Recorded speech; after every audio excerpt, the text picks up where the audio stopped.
Dear students, जैसा कि मैंने आप लोगों को पहले भी कहा है कि जो भी प्रतियोगी परीक्षाएं हम देते हैं और ख़ासतौर पर हमारे सामने जो पीएससी की प्रारंभिक परीक्षा है, जब भी हम कोई प्रतियोगी परीक्षा देते हैं तो उसमें जो वर्तमान की जो घटनाएं होती हैं वो बेहद अहम हो जाती हैं। और ख़ासतौर पर जब अर्थशास्त्र जैसे विषयों का हम अध्ययन करते हैं तो जो वर्तमान की घटनाएं हैं वो बेहद ही खास हो जाती हैं परीक्षा के दृष्टिकोण से। और इस वर्ष में जो बैंक हैं उनका आपस में विलय किया गया, राष्ट्रीयकृत बैंकों का, और राष्ट्रीयकृत बैंकों का आपस में विलय करके उनकी संख्या को घटा दिया गया है, राष्ट्रीयकृत बैंकों की संख्या को। तो इससे प्रश्न पूछे जाने की संभावना है। तो आज इस वीडियो में मैं आपको कुछ महत्वपूर्ण बिंदु जैसे बैंकों का राष्ट्रीयकरण क्या होता है और बैंकों का विलय कैसे हुआ है और क्या क्या खास बातें हैं उस पर चर्चा करूंगा। ये वीडियो आपके एग्जामिनेशन के पॉइंट ऑफ व्यू से बेहद ही अहम है, बहुत महत्वपूर्ण है। आइए शुरू करते हैं। जैसे आज का जो ये वीडियो हम जो देख रहे हैं इसमें मैं आपको बताने जा रहा हूं राष्ट्रीयकरण, ठीक है, बैंकों का राष्ट्रीयकरण एवं विलय, मर्जर, ठीक है ना, बैंकों का राष्ट्रीयकरण एवं विलय, ठीक, nationalisation of bank and merger of banks. ये दो बातें हैं, दो अलग अलग चीजें। राष्ट्रीयकरण, यहां से अगर आप देखेंगे तो इसमें दो चीजें निकल करके आ रही हैं। एक, बैंकों का राष्ट्रीयकरण, नेशनलाइजेशन ऑफ बैंक, और दूसरा उनका विलय। इस बात को समझेंगे, मर्जर ऑफ बैंक्स। और ये दोनों ही बेहद खास संकल्पनाएं हैं। इसको अगर हम समझेंगे तो जहां एक और राष्ट्रीयकरण बैंकों पर विश्वास को मजबूत करने के लिए किया जाता है, वहीं दूसरी ओर उनका विलय बैंकों को आर्थिक मजबूती प्रदान करने के लिए किया जाता है। पहले तो आप ये समझें, जहां एक और राष्ट्रीयकरण जो है बैंकों पर विश्वास में वृद्धि करता है, वहीं दूसरी ओर जो विलय है वो बैंकों को आर्थिक संपन्नता, आर्थिक मजबूती, आर्थिक रूप से संपन्न बनाता है, समृद्ध बनाता है। और इसीलिए समय समय पर बैंकों का राष्ट्रीयकरण और बैंकों का आपस में विलय भी किया जाता है। अगर इसको हम समझना चाहें तो बहुत साधारण शब्द में आप समझ लें, बैंकों का राष्ट्रीयकरण करना मतलब बैंकों को सरकारी स्वामित्व में लेना, यानी बैंकों को सरकारी बैंक बना देना। कोई भी जो प्राइवेट एंटिटी है, कोई भी अगर प्राइवेट बैंक है, जब सरकार उसको टेक ओवर कर लेती है, उसके शेयर्स को 51% से ज्यादा शेयर को खरीद लेती है, तो बैंक क्या हो जाएगा, सरकारी बैंक हो जाएगा, स्वामित्व सरकार का हो जाएगा। और यही पूरी प्रक्रिया क्या कहलाएगी, बैंकों का राष्ट्रीयकरण कहलाएगी। बहुत साधारण सी बात है, किसी निजी क्षेत्र के बैंक को सरकारी बैंक बना देना उसका राष्ट्रीयकरण है, ठीक है। और इसमें सरकार का स्वामित्व हो जाएगा उस बैंक के ऊपर में। 51% से ज्यादा शेयर किसके पास आ जाएंगे, सरकार के पास। तो इसे ही हम बैंकों का राष्ट्रीयकरण कहते हैं। और ऐसे बैंक को ही राष्ट्रीयकृत बैंक, नेशनलाइज्ड बैंक कहा जाता है। और साधारण भाषा में आप इसी को सरकारी बैंक या पीएसबी या पब्लिक सेक्टर बैंक भी कह सकते हैं। ये बैंकों का राष्ट्रीयकरण है, बहुत साधारण लहजे में। और विलय जो होता है वो बैंकों का, आप याद रखें, जब दो या दो से अधिक बैंकों को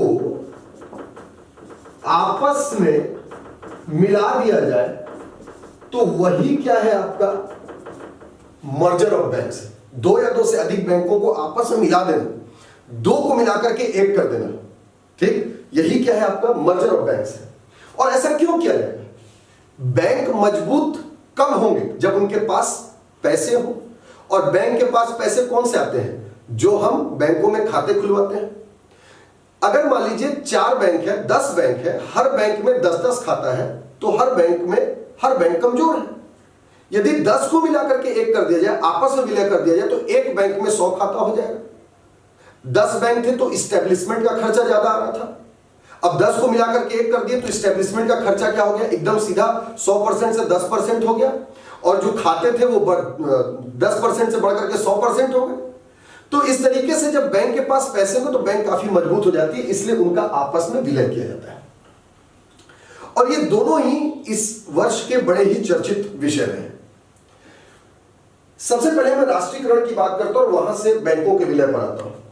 आप देखिए, जब बैंकों का राष्ट्रीयकरण किया जाता है तो जिन बैंकों का राष्ट्रीयकरण कर दिया गया वो बैंक राष्ट्रीयकृत बैंक कहलाएंगे। और इसको आप याद रख लीजिएगा कि 1 अप्रैल 2020 से भारत में राष्ट्रीयकृत बैंकों की संख्या कितनी हो गई है? 12।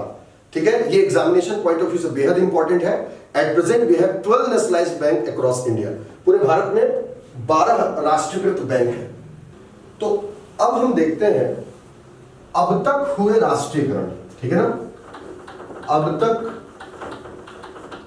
हुए राष्ट्रीयकरण मतलब अब तक जो भी राष्ट्रीयकरण हुआ है, अगर उसके बारे में हम देखेंगे टिल डेट जो भी बैंकों का नेशनलाइजेशन हुआ है, तो याद रखें अब तक 5 बार राष्ट्रीयकरण हो चुका है। 5 बार, ठीक है ना, 5 बार बैंकों का राष्ट्रीयकरण हुआ। देखिए, सबसे पहले 1 जनवरी 1949, इसके बाद 1 जुलाई 1955, इसके बाद 19 जुलाई 1969, 19 जुलाई 1969, इसके बाद 15 अप्रैल 1980 और 5वां 1 अप्रैल 2004। इस तरीके से अब तक 5 बार राष्ट्रीयकरण हो चुका है बैंकों का। 5 बार राष्ट्रीयकरण बैंकों का हो चुका है। जो सबसे पहला बैंक जिसका राष्ट्रीयकरण हुआ वो हुआ 1 जनवरी 1949 को, और 1 जनवरी 1949 को आरबीआई का राष्ट्रीयकरण हुआ। ठीक है, रिजर्व बैंक ऑफ इंडिया। याद रखें, रिजर्व बैंक ऑफ इंडिया की स्थापना 1 अप्रैल 1935 को हुई थी। ये एक निजी बैंक के रूप में प्राइवेट शेयर होल्डर्स के द्वारा इसकी स्थापना की गई थी। ये उस समय निजी क्षेत्र में था। जब हम स्वतंत्र हो गए तो 1 जनवरी 1949 को आरबीआई का राष्ट्रीयकरण कर दिया, और राष्ट्रीयकरण कर दिया, इन्हें सरकारी हो गया और इसे भारत का केंद्रीय बैंक का दर्जा दे दिया गया। ठीक है ना, इसे भारत के केंद्रीय बैंक का दर्जा दे दिया गया। याद रखें, केंद्रीय बैंक किसी भी देश के सर्वोच्च बैंक को केंद्रीय बैंक कहते हैं। ठीक है, apex bank for any nation known as central bank केंद्रीय बैंक कहलाता है। केंद्रीय बैंक की कुछ भूमिकाएं होती हैं, जैसे किसी भी देश के केंद्रीय बैंक की जो प्रमुख भूमिका होगी, एक होगा अर्थव्यवस्था में मुद्रा की आपूर्ति को सुनिश्चित करना, है ना, मनी सप्लाई को मेंटेन करना। जो फॉरेन ट्रेड होते हैं, जो फॉरेक्स रिजर्व होते हैं, उनको मेंटेन करना, विदेशी मुद्रा भंडार को संरक्षित करना केंद्रीय बैंक के काम होते हैं। ठीक है, और बैंकिंग संरचना का विस्तार करना, बैंकिंग संरचना का नियमन करना, ये केंद्रीय बैंक की भूमिका होती है। So RBI become the apex bank of India, central bank of India, ये भारत का केंद्रीय बैंक हो गया। 1 जुलाई 1955 को इंपीरियल बैंक का राष्ट्रीयकरण किया गया। आप एक चीज ध्यान दें कि ब्रिटिश काल में जो 3 प्रेसिडेंसियां थी, बंगाल, मुंबई और मद्रास, इन तीनों प्रेसिडेंसियों में बंगाल में बैंक ऑफ बंगाल की स्थापना किया था ब्रिटिशर्स ने, बॉम्बे में बैंक ऑफ बॉम्बे की स्थापना किया था और मद्रास में बैंक ऑफ मद्रास की स्थापना किया था। बैंक ऑफ बंगाल 1806 में, बैंक ऑफ बॉम्बे 1840 में और बैंक ऑफ मद्रास जो है 1843 में स्थापित हुआ। इन तीनों बैंक को, ये तीनों बैंक अलग अलग कार्य किया करते थे। 1914 में एक कमीशन गठित किया जिसको ब्रिटिश सरकार ने, जिसको चेम्बरलिन कमीशन कहते हैं। इस कमीशन ने कहा कि इन तीनों बैंकों को यूनाइट किया जाए, एक कर दिया जाए, और इन तीनों बैंकों को यूनाइट करके शाही बैंक, मतलब शाही बैंक का दर्जा दे दिया जाए। ब्रिटेन के महाराज साम्राज्य की ओर से बैंक को, तो इसे शाही बैंक नाम दे दिया जाए, और यही शाही बैंक को इंग्लिश में इंपीरियल बोलते हैं, तो इसका नाम पड़ा इंपीरियल बैंक। जब हम स्वतंत्र हो गए, और स्वतंत्र होने के बाद जब हम हमारा देश में चुनाव भी हो गए, जब सरकार आ भी गई, तो अब व्यवस्था महसूस हुई कि क्यों इस परिपाटी को हम झेलते रहे, इस शाही बैंक को हम क्यों झेलें।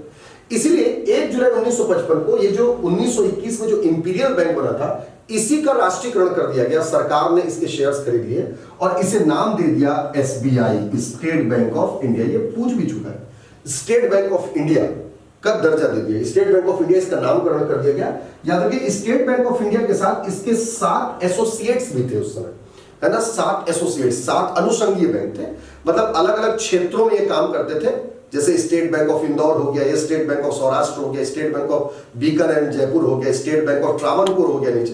तो अलग अलग क्षेत्रों में ये क्षेत्रीय बैंक टाइप से थे और एसबीआई के सहयोगी थे। तो 1 जुलाई 1955 को एसबीआई और उसके 7 अनुषंगीय बैंक। 19 जुलाई 1969 ये बहुत ही इंपॉर्टेंट डेट है, इसको आपको एकदम याद रखना चाहिए। देखिए जब हम स्वतंत्र हुए तो भारत में परंपरा नहीं थी कि लोग बैंकों में जाकर के पैसे रखें, क्योंकि बैंक मैक्सिमम बैंक कैसे थे, प्राइवेट बैंक थे, प्राइवेट बैंक मैक्सिमम थे। तो बैंकों पर लोगों का विश्वास नहीं होता था कि कोई प्राइवेट सेक्टर का व्यक्ति अगर चला जाए तो हमारा पैसा अगर वहां जमा है तो हम कहां तक खोजते रहेंगे, ठीक है ना, हम कहां तक खोजते रहेंगे उसे, ठीक। वो 19 जुलाई 1969 को, ये बहुत इंपॉर्टेंट तारीख है, इसको याद रखना है आपको, क्योंकि ये भारत में सबसे बड़ा राष्ट्रीयकरण था बैंकों का।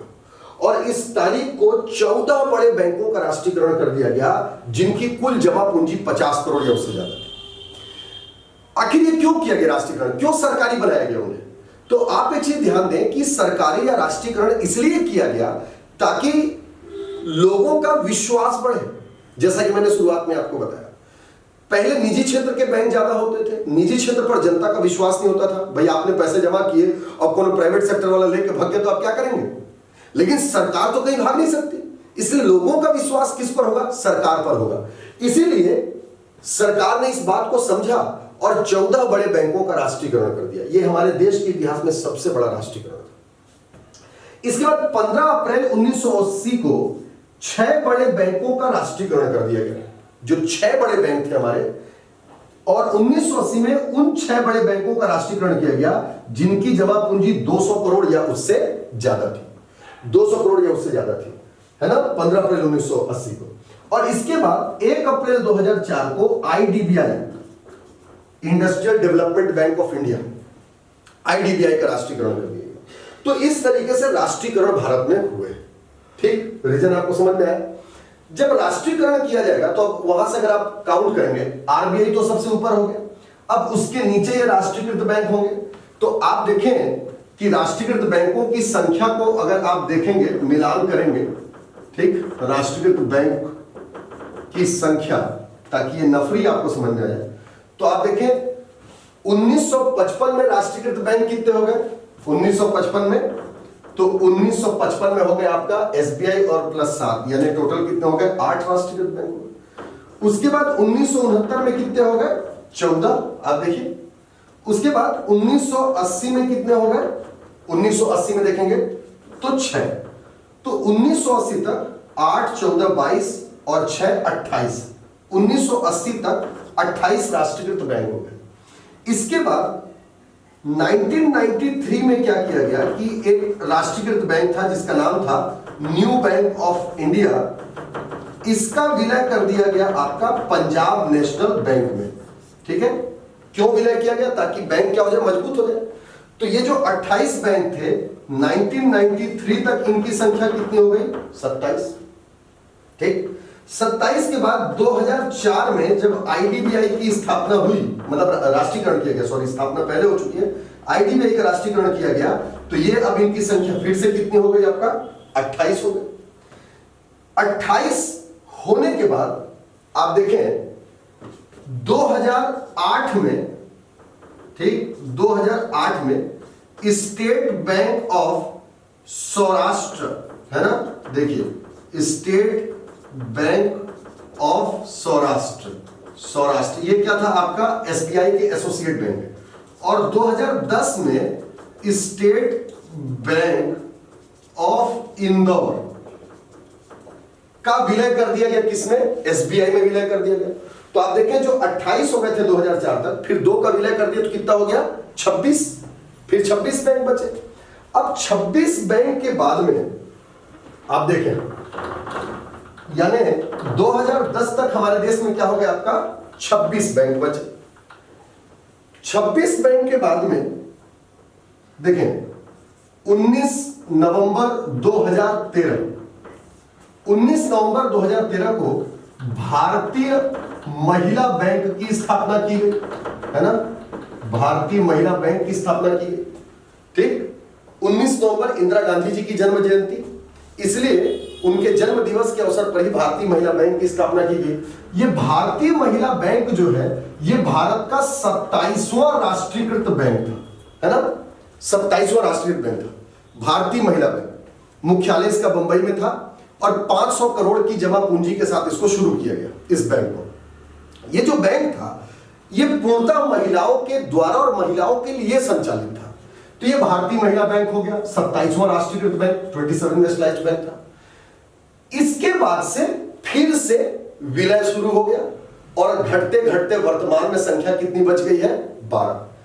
उसी को हमको देखना है। 19 नवंबर 2013 के बाद से 1 अप्रैल 2017 को, 1 अप्रैल 2017, 1 अप्रैल 2017 को ये जो भारतीय महिला बैंक है, और आप देखें एसबीआई के पहले 7 एसोसिएट थे, 2 का विलय हो गया तो बच गए 5 एसोसिएट्स। तो भारतीय महिला बैंक और जो 5 एसोसिएट्स थे एसबीआई के, इन सब का विलय एसबीआई में कर दिया गया, है ना, ये सब एसबीआई में विलय हो गए। तो जब सब एसबीआई में विलय हो गए तो देखें 6 गया, यानी 2017 तक भारत में राष्ट्रीयकृत बैंकों की संख्या कितनी हो गई थी, 21। देखिए भारतीय महिला बैंक और ये 6 बैंक इसमें शामिल हो गए, तो 27 में 6 गया, कितना बचा, 21। यानी 1 अप्रैल 2017 तक भारत में 21 बैंक जो है वो हो गए। इसके बाद से 1 अप्रैल 2019, 1 अप्रैल 2019 को जो विजया बैंक है, ठीक, और जो देना बैंक है, विजया बैंक और देना बैंक, इन दोनों बैंकों का विलय कर दिया गया बैंक ऑफ बड़ौदा में। देखिए इन दोनों बैंकों का विलय कर दिया गया बैंक ऑफ बड़ौदा में। तो जब 2 बैंक का विलय हो गया बैंक ऑफ बड़ौदा में, तो 21 में से 2 घट गए, तो कितना हो गया आपका, 19। तो 1 अप्रैल 2019 तक भारत में राष्ट्रीयकृत बैंकों की संख्या कितनी हो गई आपका, 19 हो गई। और इसी साल 1 अप्रैल 2019 को भारत सरकार ने आईडीबीआई, मतलब आईडीबीआई के शेयर्स जो है एलआईसी के पास ज्यादा हो गए, 51% से ज्यादा शेयर हो गए, तो सरकार का स्वामित्व घट गया, यानी आईडीबीआई जो है वो राष्ट्रीयकृत बैंक की श्रेणी में नहीं रहेगा। तो आईडीबीआई जब राष्ट्रीयकृत बैंकों की श्रेणी से हटा तो 1 अप्रैल 2019 को ही बैंकों की संख्या कितनी हो गई, 18। समझ में आ रहा है? इस तरीके से 1 अप्रैल 2019 को राष्ट्रीयकृत बैंकों की संख्या लेटेस्ट कितनी बच गई थी, 18। अब सरकार ने क्या किया कि इसी वर्ष 31 अगस्त 2019 को जो 10 बैंक थे उनके लिए घोषणा किया कि 10 जो बैंक है उनको क्या किया जाएगा, आपस में विलय कर दिया जाएगा, और इसको लागू किया 1 अप्रैल 2020 को। तो 1 अप्रैल 2020 को भारत सरकार ने क्या किया कि जो 10 राष्ट्रीयकृत बैंक थे, 10 बैंकों का विलय 4 बैंकों में कर दिया। तो जब 10 बैंकों का विलय 4 बैंकों में कर दिया तो देखिए 18 में से 10 गया तो कितना बचा, 8, और 4 में कर दिया तो 8 और 4 कितने हो जाएंगे, 12। इस तरीके से 1 अप्रैल 2020 को भारत में राष्ट्रीयकृत बैंकों की संख्या 12 रह गई है। इसको याद रखना है, कब कब क्या क्या हुआ, आपको एकदम कॉन्सेप्ट वाइज सारी चीजों को याद रखना है। 1 अप्रैल 2020 को भारत में कितने बैंक रह गए, आपका राष्ट्रीयकृत बैंक 12 रह गए, बहुत इंपॉर्टेंट है। अच्छा, कैसे रह गए, किनका किनका किसमें विलय हुआ है, ये भी आपसे एग्जाम में जरूर पूछ सकता है, और 12 राष्ट्रीयकृत बैंक कौन है ये भी आपसे पूछ सकता है। तो पहले मैं आपको बताता हूं कि जो 1 अप्रैल 2020 से ये जो विलय लागू हुआ है, जो 10 बैंक जो 4 बैंक में शामिल हो गए हैं, 10 बैंक 4 हो गए हैं, मतलब ऐसा कहना, वो कैसे कैसे, जैसे देखें जो पंजाब नेशनल बैंक है, पहला विलय पंजाब नेशनल बैंक में 2 बैंक मिला दिए गए, एक आपका ओबीसी और दूसरा आपका यूनाइटेड बैंक ऑफ इंडिया, ठीक है ना, OBC oriental bank of commerce, और यूनाइटेड बैंक ऑफ इंडिया को किसमें मिला दिया गया, आपका पंजाब नेशनल बैंक में। दूसरी चीज देखेंगे तो जो कैनरा बैंक है, कैनरा बैंक, ठीक है, कैनरा बैंक, कैनरा बैंक में मिला दिया गया आपका सिंडिकेट बैंक को, ठीक है ना। कैनरा बैंक में किसका विलय कर दिया गया? सिंडिकेट बैंक का विलय कर दिया गया। तीसरा अगर आप देखेंगे तो जो यूनियन बैंक ऑफ इंडिया है ना, union bank of India, union bank of India में भी दो बैंक मिलाया गया। एक बैंक था आपका आंध्रा बैंक, और दूसरा जो बैंक इसमें विलय किया गया वो है आपका कॉरपोरेशन बैंक, LIC वाला, ठीक है ना। तो यूनियन बैंक ऑफ इंडिया में दो बैंक मिला दिए गए, आंध्रा बैंक और कॉरपोरेशन बैंक का विलय कर दिया गया, ठीक है। और चौथा अगर आप देखेंगे तो ये जो इंडियन बैंक है, इंडियन बैंक, इंडियन बैंक में इलाहाबाद बैंक, ठीक है, इलाहाबाद बैंक का विलय कर दिया गया है, ठीक है। तो ये इस तरीके से 1 अप्रैल 2020 को ये विलय किया गया। OBC और यूनाइटेड बैंक का विलय पंजाब नेशनल बैंक में कर दिया गया। सिंडिकेट बैंक जो था उसको कैनरा बैंक में विलय कर दिया गया। आंध्रा बैंक और कॉरपोरेशन बैंक जो है उसका विलय यूनियन बैंक ऑफ इंडिया में कर दिया गया, और इलाहाबाद बैंक का विलय इंडियन बैंक में कर दिया गया। तो इस तरीके से अब जो है इन बैंकों का विलय होने के कारण वर्तमान में जो राष्ट्रीयकृत बैंकों की संख्या है वो कितनी बच गई है? 12 बच गई है, ठीक है। वर्तमान में 12 बैंक जो है वो बच गए हैं आपके। अच्छा, इसमें एक महत्वपूर्ण बात, जो 12 राष्ट्रीयकृत बैंक है वो कौन कौन से हैं ये भी हमें पता होना चाहिए, ठीक है। तो जो 12 राष्ट्रीयकृत बैंक बच गए हैं प्यारे बच्चों, ये आपको नाम याद होना चाहिए, है ना। 12 राष्ट्रीयकृत बैंक, ठीक है ना। 12 राष्ट्रीयकृत बैंकों के नाम एग्जाम में पूछ सकता है, क्योंकि संख्या कम रह गई है तो जरूर एग्जाम में पूछ सकता है। तो कौन कौन है, तो इसको थोड़ा अलग तरीके से याद करते हैं। जैसे 12 राष्ट्रीयकृत बैंक में 2 बैंक ऐसे हैं जिनके नाम में पंजाब आता है, ठीक है ना। पंजाब नाम वाले 2 बैंक हैं। कौन कौन से हैं पंजाब नाम वाले 2 बैंक? तो एक है आपका पंजाब नेशनल बैंक, ठीक है, पंजाब नेशनल बैंक, और एक है आपका पंजाब एंड सिंध बैंक, ठीक है। एक है आपका पंजाब नेशनल बैंक और एक है पंजाब एंड सिंध बैंक, इस तरीके से। इसके बाद से आगे चले तो 4 बैंक ऐसे हैं, 4 बैंक जिनके नाम में इंडिया आता है। देखिए 4 बैंक ऐसे हैं जिनके नाम में इंडिया आता है। तो शुरू करें, एक है आपका बैंक ऑफ इंडिया, ठीक है।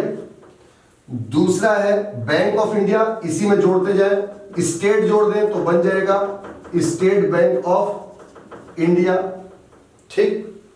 स्टेट के बाद सेंट्रल आ जाएगा, सेंट्रल जोड़ देंगे तो बन जाएगा सेंट्रल बैंक ऑफ इंडिया, ठीक। और स्टेट और सेंट्रल मिलकर के क्या बन जाता है? यूनियन, तो यूनियन बैंक ऑफ इंडिया।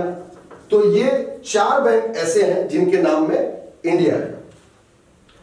इसके बाद 2 बैंक ऐसे हैं, 2 बैंक जिनके नाम में इंडियन आता है, ठीक है ना। 2 बैंक ऐसे हैं जिनके नाम में इंडियन आएगा। तो इंडियन आएगा तो एक हो गया आपका इंडियन बैंक, ठीक, एक हो गया इंडियन बैंक, और दूसरा हो जाएगा आपका इंडियन ओवरसीज बैंक, ठीक है। Indian bank and Indian overseas bank. तो देखें 2 4 6 और 2 8 याद हो गए। और 4 बैंक जो है उनको दिशा के आधार पर आप याद कर लीजिए।